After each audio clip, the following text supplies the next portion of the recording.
Banjir adalah peristiwa bencana alam yang terjadi ketika aliran air yang berlebihan merendam daratan.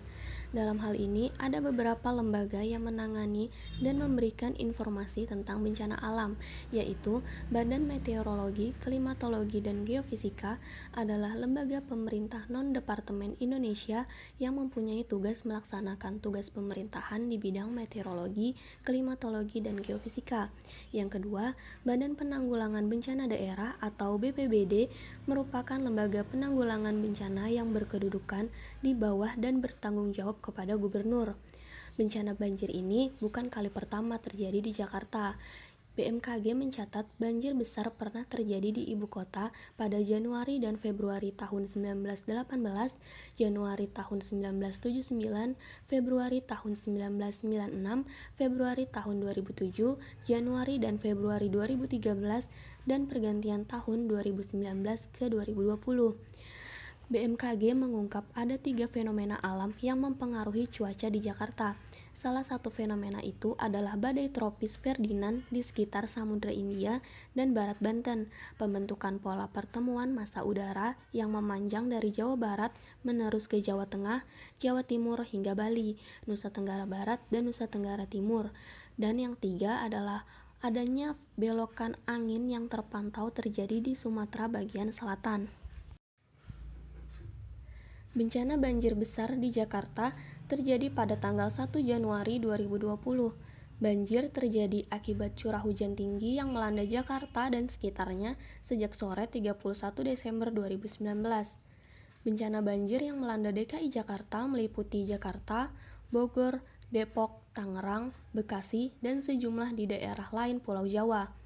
Jakarta memiliki luas wilayah sebesar 661,52 km persegi.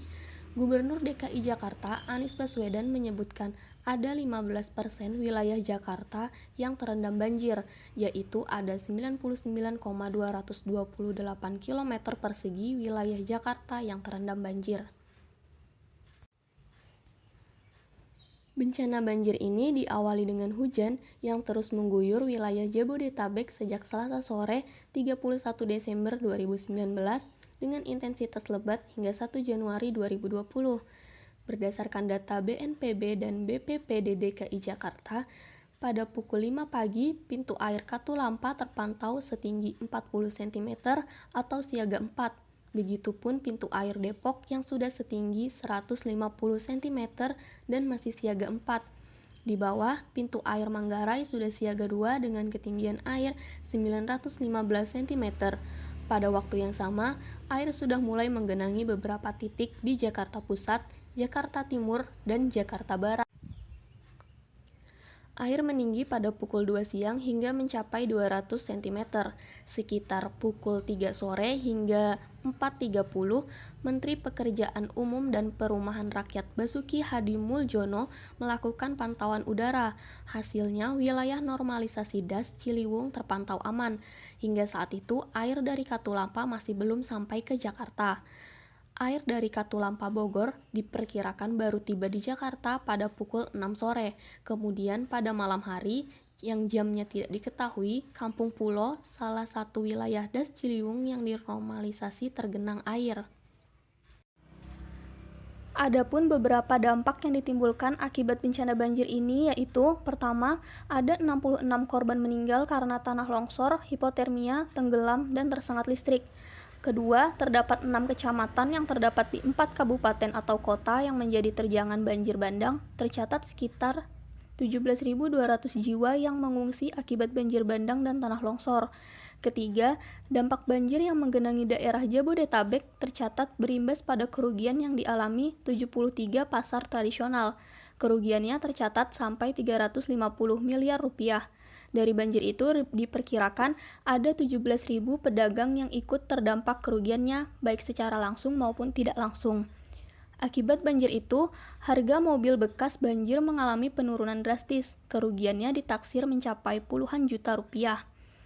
Kelima, jasa marga kehilangan pendapatan akibat tol digratiskan. Keenam, dari total kerugian infrastrukturnya, Dinas Pekerjaan Umum dan Penataan Ruang Lebak mencatat terdapat 31 unit jembatan dan jalan raya yang rusak. Terakhir, menurut Ketua Umum Himpunan Penyewa Pusat Perbelanjaan Indonesia, Budi Harjo, banjir yang merendam pusat perbelanjaan mengalami penurunan pendapatan sampai 50%. Adapun beberapa saran terkait bencana banjir ini, yaitu pertama, dengan terjadinya bencana banjir ini, pentingnya kesadaran masyarakat untuk menjaga kebersihan lingkungan dengan tidak membuang sampah di sungai yang akan mengakibatkan sungai tersebut menumpuk dengan ribuan sampah dan sungai tidak dapat menampung air dengan semestinya yang akan berdampak banjir. Kedua, membuat suatu penampungan air dan membuat suatu pembuangan air agar di waktu terjadinya hujan yang ekstrim air tersebut dapat mengalir, karena diketahui bahwa Jakarta memiliki kepadatan penduduk yang luar biasa di mana tidak ada tempat penampungan air. Ketiga, melakukan upaya normalisasi sungai dan drainase yang ada di Jakarta. Keempat, memperbanyak ruang terbuka hijau untuk daerah resapan.